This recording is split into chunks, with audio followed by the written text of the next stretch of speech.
Pleno KPU Lebong telah selesai dilaksanakan Selasa 15 Desember 2020.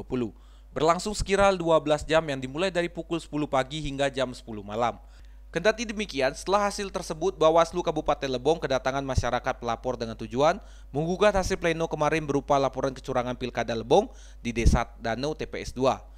Dijelaskan pelapor menurutnya kecurangan terjadi di TPS 2 tersebut lantaran terdapat seorang pemilih tidak mempunyai hak pilih dan diduga hak tersebut digunakan oleh orang lain. Bahkan orang lain tersebut merupakan orang tua pemilih itu sendiri. Hal tersebut dikatakan oleh pelapor. Cuman dari beberapa saksi yang sudah melapor dengan Tito bahwa kecurangan itu benar adanya. Nah, kecurangan itu bahwa benar adanya. Cuman harapan kami bahwa laporan ini harapannya Bawaslu untuk menindaklanjuti laporan ini agar kami selaku pelapor itu berharap ada keadilan pemilu untuk di wilayah Lebong Atas.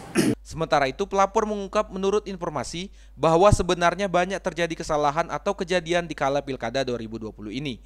Namun pihaknya belum melengkapi alat bukti.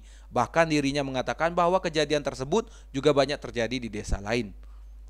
Berdasarkan informasi, di luar dari Desa Danau, ada juga di beberapa desa lain.